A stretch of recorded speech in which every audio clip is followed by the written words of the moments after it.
I want to ask you a question, and I want you to sit with it rather than answer it immediately. Imagine you lost everything. Not in a moment, in a slow, sustained, deliberate removal. Your home, your workplace, your child's school, the hospital you would go to when you're sick, the roads you drove on, the water that came out of your tap, the power that lit your room at night, one by one, day by day, over months, over years. Then imagine that your neighbour lost everything, and their neighbour, and the people on the next street, and the next. That everywhere you looked, the people you knew were in the same position. No one had anything to offer anybody else. Nobody had the resources to help.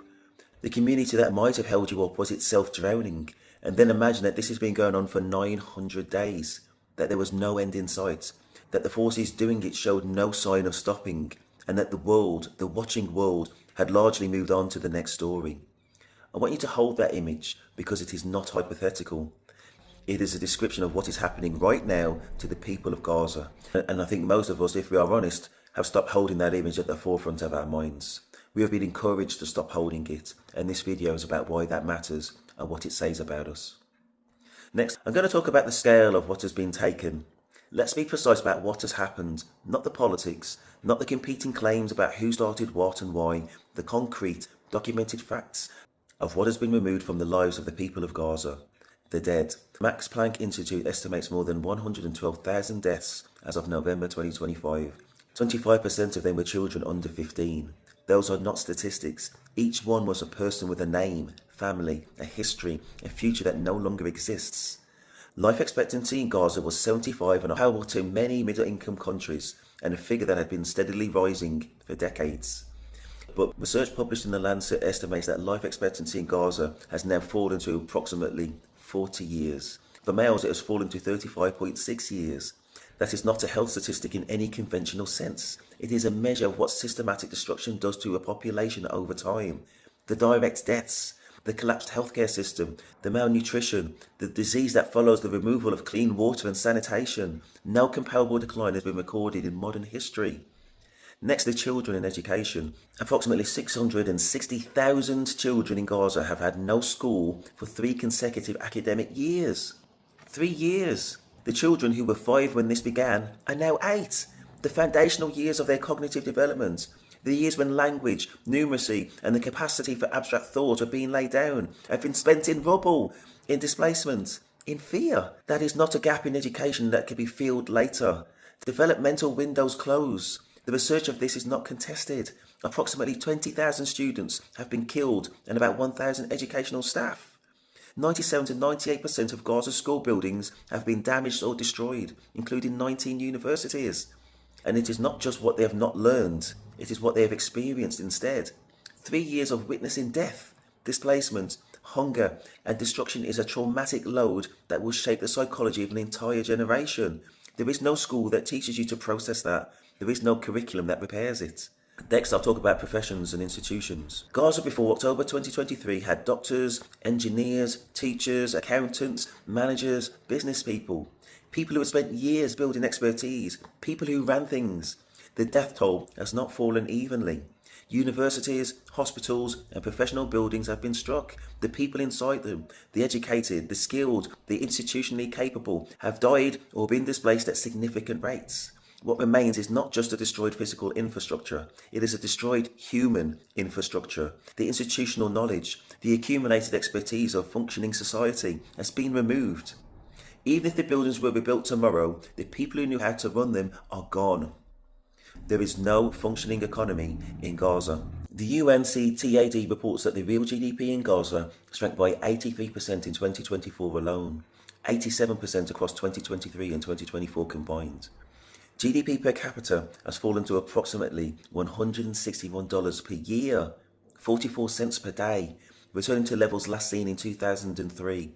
100% of Gaza's population now lives in multidimensional poverty. Unemployment stands at 80%, consumer prices surged 238% in 2024 alone. The World Bank estimates reconstruction will require more than $70 billion and could take until 2023 or beyond. The professionals who had careers to return to do not have those careers anymore. You do not return to a career after 900 days of surviving. You try to reconstruct one from nothing, in a destroyed landscape, with no functioning institutional framework around you. And the infrastructure, water, power, roads, hospitals, the physical systems that make civilized life possible have been systematically destroyed. 94% of all hospitals in Gaza have been damaged or destroyed. Only 19 of the 36 hospitals remain even partially functional. No hospital is fully operational. The WHO has recorded nearly 700 attacks on healthcare facilities since October 2023. At least 1,701 medical personnel have been killed. More than 235 journalists have been killed, more than any other modern conflict, more than the US Civil War, both world wars, Vietnam and Afghanistan combined. Access to accurate information about what is happening has been deliberately and systematically eliminated. There is a comparison worth making carefully. Medieval warfare, at its most punishing, used the siege. You surrounded a city, you cut off its food, its water, its ability to trade, its ability to resupply, and you wait. The city does not fall in battle, it falls in a slow, grinding collapse of the conditions that made life sustainable. The people do not die in combat for the most part. They die of hunger, disease, and the psychological consequences of prolonged containment with no prospect of relief. The comparison is not perfect, but the structure is similar.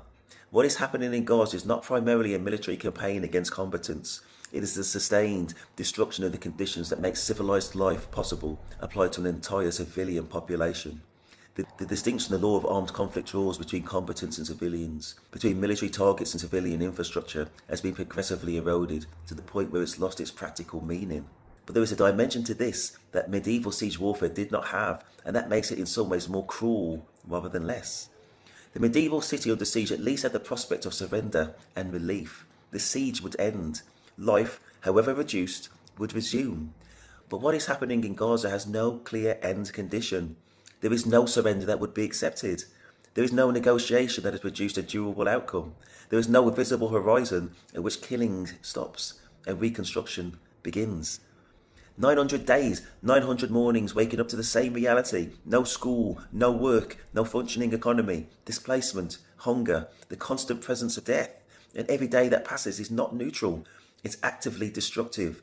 The developmental loss in children compounds. The psychological damage deepens. The professional skills atrophy. The hope, the things that make future-orientated action possible, drains away. We tend to think of punishment as something that happens and then ends. Prison has a sentence. A fine has an amount. Medieval punishment, public, brutal, physical, was at least over. What is being inflicted here is a punishment without a defined end. It is ongoing. It is cumulative. It is targeting something more than the body. It is targeting the conditions that make a human life feel worth living.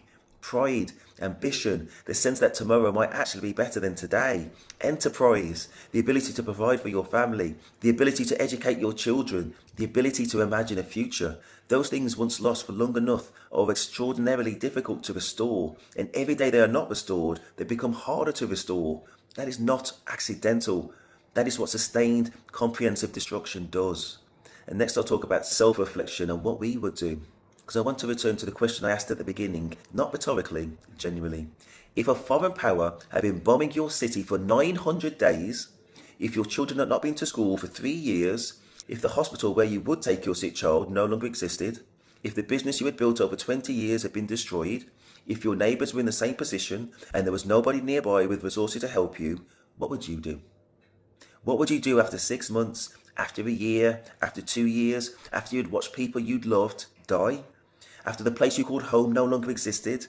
After every system you relied on had been removed? I'm not asking you this to justify any particular action. I am asking it because I think most of us, if we were honest, do not really apply our own humanity to this situation. We process it as a news story, as something that happens to other people in another place, governed by rules and context we do not understand. We do not sit with it in the way we would sit with it if it were our street, our children, and our city. And I think that distance, that failure to genuinely imagine ourselves in that position, is part of why the world has been able to watch for 900 days without the sustained moral response that 900 days of this should produce. There is also a deeper question. When people in impossible situations respond in ways that look to outside observers like desperation or violence or irrationality, when people who have lost everything do things that people who have lost nothing find difficult to understand, the standard response is to judge their response rather than to examine the conditions that produced it. Whatever their response is, they will be blamed for it, hit with overwhelming force, and it will not make the front pages. That asymmetry of power, of coverage, of accountability is not neutral. It is a feature of the situation, and recognizing it is not the same as endorsing any particular act. It's simply being honest about what an impossible situation looks like from inside it. Next, I'm going to talk about where is the humanity, the moral failure of institutions. The question of where the humanity is belongs to everybody, to governments that could apply pressure and have not, to media organisations that have moved on to the next story, to all of us who have continued with our days as normal while 900 days of this have passed. But it belongs particularly to religious institutions, because the moral framework that should produce the loudest, most sustained, most unambiguous response to what is happening in Gaza is the one that religious institutions claim as their own. Love your neighbour, the sanctity of human life, the obligation to protect the vulnerable, care for the orphan, the widow, the stranger. These are not obscure theological points. They are the stated foundation of the traditions that have hundreds of millions of followers. The exception, Pope Leo XIV in his Palm Sunday homily on the 29th of March 2026 said what religious leaders should be saying. He called for a ceasefire. He said God does not listen to the prayers of those who wage war. He said lay down your weapons. You can disagree with his theology, and this channel has examined the counter-arguments, but you cannot say he was silent. He was not silent. He used the platform that comes with the position to say the thing that needed saying. That is what moral leadership looks like. He is largely an exception. Next, I'll talk about the prosperity gospel and the corrupted institution. There is a question worth asking about how we got to a place where significant numbers of people who describe themselves as Christians are not only silent about Gaza, but in some ways actively celebrating the destruction. And I think the answer lies in what has happened to the institution through which they receive their faith.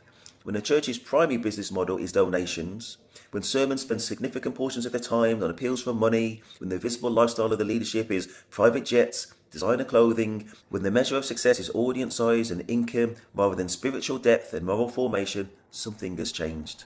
The institution is no longer a primary vehicle for transmitting the values of the faith. It is primarily a business, and business is optimized for revenue. The congregation becomes a customer base rather than a community of moral formation. The congregation that gives money on faith, that has been trained to trust the institution without scrutiny, to accept what they are told without checking, to experience doubt as spiritual failure rather than intellectual honesty. A congregation that can be told almost anything, and what they have been told in many cases is that the destruction of Gaza is God's will, that it is biblical prophecy being fulfilled, that supporting it is an act of faith rather than a moral failure.